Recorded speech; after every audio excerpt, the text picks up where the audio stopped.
All right, our image piece is completely dry and we are ready to watercolor. So first color I'm going to be using, well, this is Hickory Smoke, and I'm going to be just putting it below his feet just so it looks like he's standing on something. So what I'm watercoloring with is Distress Reinkers, and these are the ink refills for the Distress ink pads, and because they are a dye-based ink, they work beautifully for watercoloring. So I have them sitting in a palette, and I have a well for each color, and you can see that right below and a little bit to the right I have a label saying what color is in there, and I painted the label with the color just so that I would know the color tone, so when I was doing some watercolor or whatnot I would have a little bit of help that way when I was picking colors. Now the one thing about storing your inks this way is it has to stay horizontal. You can't tip it up and store it that way because they would all run out of their little wells. They don't dry in there. So you definitely want to make sure that if you're storing or putting them in something like this, that you have a space to store them horizontally. So you can see I am painting the background color. I'm using Abandoned Coral, and you can see that it ran into the color that I had on the bottom, and I did that intentionally simply because I wanted there to be some blend between the two colors. Now the colors that I'm choosing are from, so when the third card we're going to do, we have a marker set that we're going to be doing this with, and I'm trying to choose colors that coordinate with that marker set just so that all the colors look pretty together. But you can paint them whatever color you want. You don't even need to do them in Distress Reinkers. If you want, any watercolor paint will work. And then this brush here has water in the handle, so in order to clean it, all I do is squeeze it onto my little plastic piece here, and it is good to go for my next color, which I absolutely love because then I don't have to have a jar of water on my desk, because I tend to be a little bit of a klutz, and if there's something to knock over, I tend to knock it over. So the one thing you want to do while you're watercoloring is you don't want to color anything right beside anything that's still wet. So my coral and my gray here are still wet. So I'm coloring the tummy of the bird, and I'm shying just a little bit away from that line so that I don't have the two colors running into each other.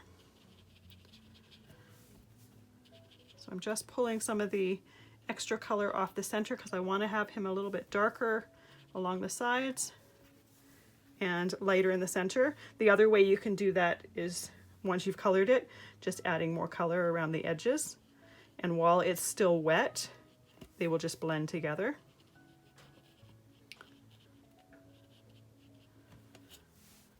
All right, so now, while you're sometimes English is hard. While you're coloring, keep in mind which colors are still wet and don't color right beside those colors. So now I'm getting some cracked pistachio, and I'm just going to do the little band on his hat because there's nothing that's wet near that.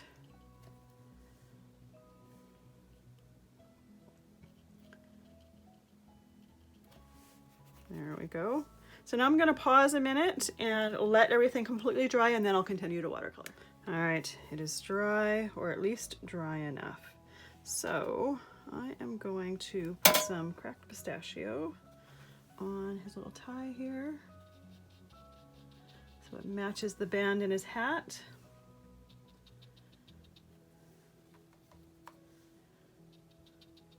I have to fill that one back up again because we're getting a little bit low.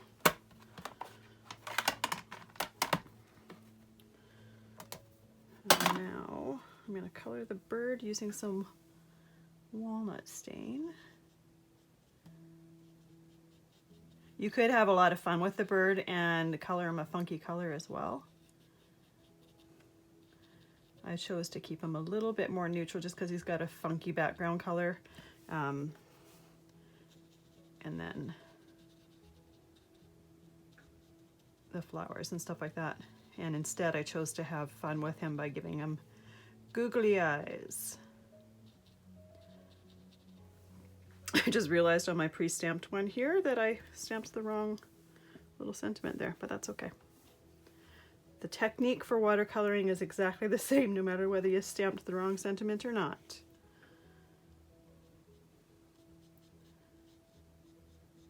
All right, so for the hat, I'm just going to do the dark black around the edges. And then I'm going to wipe my brush off to get some of the excess off, and then I'm going to fill it in. Just so I don't get it too dark to start. If I want to add a little bit more black once the color is fully on the whole thing, I can easily do that. But a lot of these stamps have some detail in them that it's just nice to be able to see some of that. And once the area is wet, it's very easy to just add in a little bit of color. All right, clean the brush off. I'm gonna use some wilted violet here and just give him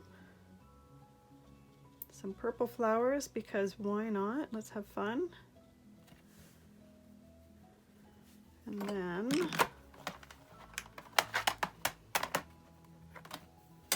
some green leaves, and I typically love peeled paint for leaves because it's just kind of a natural color. It's kind of a yellowy green. There we go. And last but certainly not least, let's color his beak.